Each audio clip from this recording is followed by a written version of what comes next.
Assalamualaikum warahmatullahi wabarakatuh. Hari ini, iaitu siang tadi, 11 hari bulan Januari tahun 2023, gendang perang telah pun dipalukan oleh Dr. Ahmad Zahid Hamidi, Presiden UMNO Malaysia. Kenapa saya katakan bahawa gendang perang sudah dipalu? Ialah apabila Presiden UMNO itu menyebut nama mereka-mereka yang melibatkan diri dalam langkah St. Regis yang tak menjadi kenyataan. Dari itu, tuan-tuan dan perempuan semua, dengan pengisytiharan bahawa 9 atau 10 orang yang disebut oleh Presiden UMNO, mereka berdepan sekarang untuk diambil tindakan disiplin yang bakal dipecat daripada menjadi ahli UMNO. Maka dengan itu kita bertanya, bolehkah dengan 16 orang lagi ahli UMNO, 4 orang daripada parti komponen lain, iaitu 20 orang, boleh memperkokohkan kerajaan perpaduan ini? Pada saya, gendang perang yang dibuat oleh Dr. Ahmad Zahid Hamidi ini ialah bagi bertujuan bagi menguatkan diri dia sendiri selaku Presiden UMNO. Tetapi bacaan politik dia tidak begitu tepat. UMNO hanya ada 26 kursi sahaja dari 37 sebelum pilihan raya 2022, selepas 2018.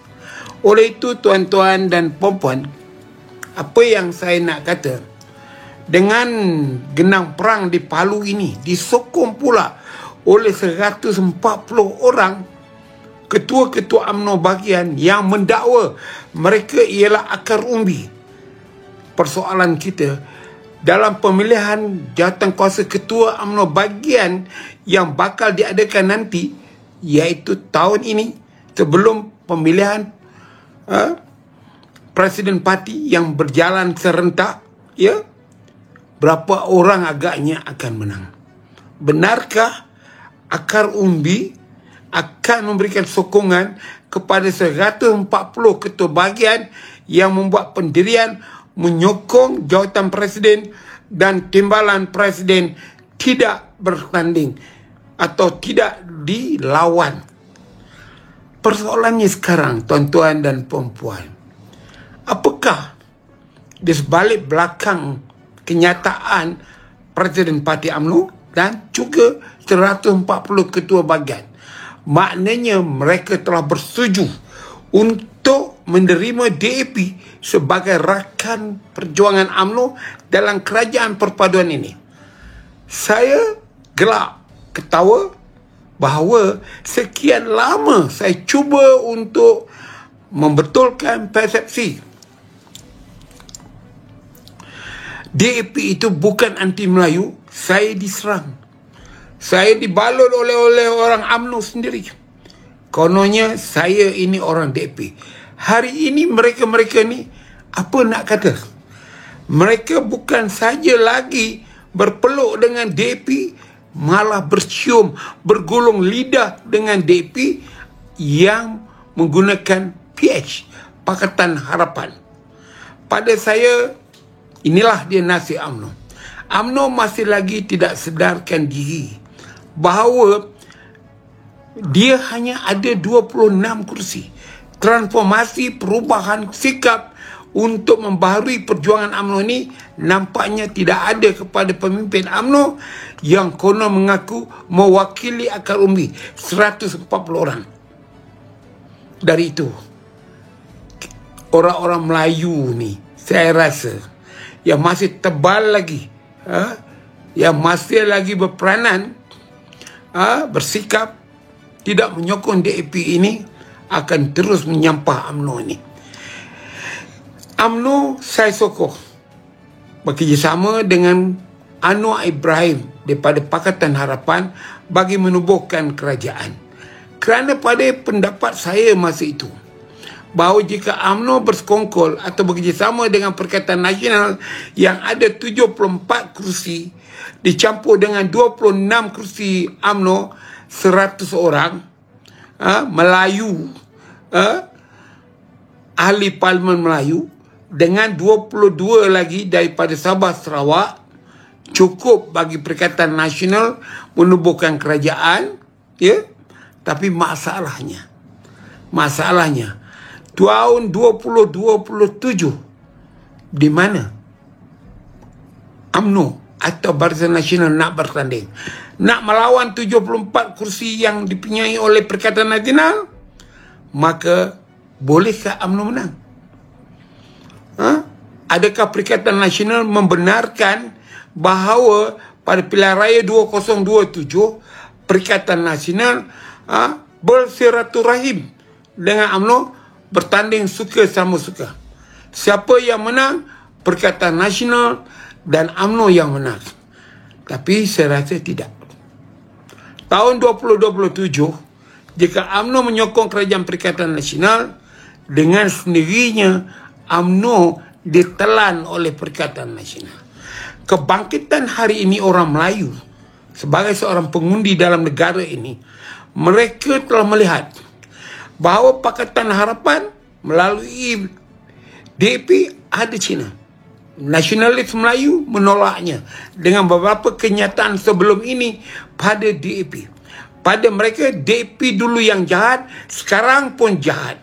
Tidak ada baiknya DAP sekarang setelah bergabung dengan kerajaan PKR dan UMNO. Dari itu, tuan-tuan dan puan-puan, apa yang saya nak katakan sekarang ialah pada tahun 2027, jika Barisan Nasional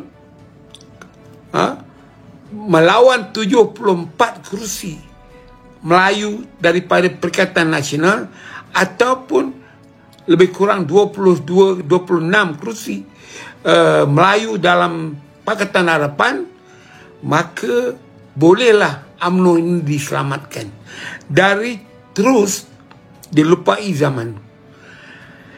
Hari ini Dr. Ahmad Zahid Amidi mendedahkan bahawa nama-nama mereka yang tidak bersetuju dengan kerajaan Pakatan Harapan untuk menubuhkan kerajaan.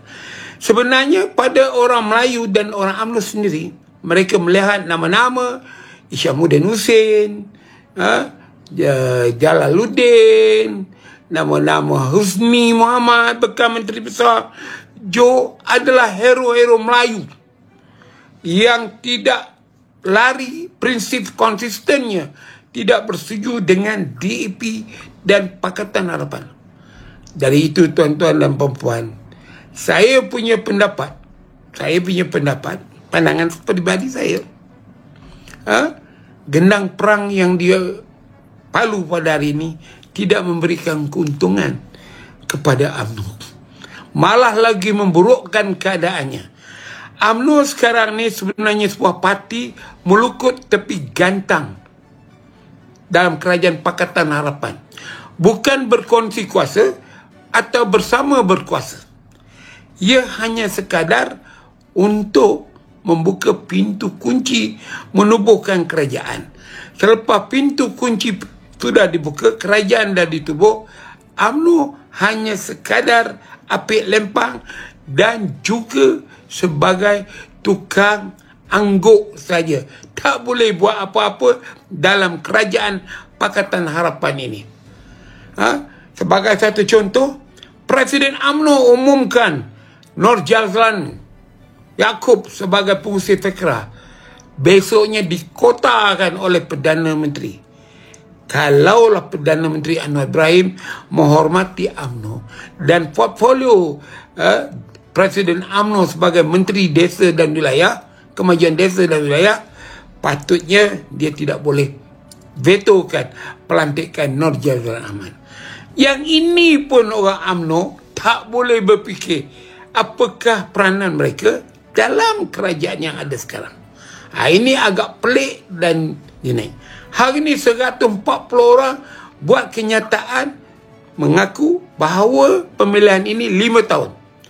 Jadi maknanya siapa yang anda pilih sebagai Presiden UMNO dan Timbalan Presiden UMNO adalah orang yang sama antara tahun 2018 hingga tahun 2023. UMNO hanya memberikan keuntungan kepada segelintir orang dalam UMNO yang berjumlah 3.4 juta kabarnya, tetapi saya punya percaya dari segi daftar ahli mungkin banyak itu, tetapi di soal sokongan UMNO saya rasa hanya ada 1 juta Melayu saja yang menyokong UMNO.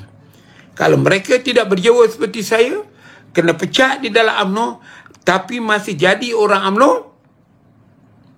UMNO kekal dengan 1 juta pengikutnya. Bolehkah 1 juta pengikutnya memenangi pilihan raya yang akan datang? Ini satu persoalan.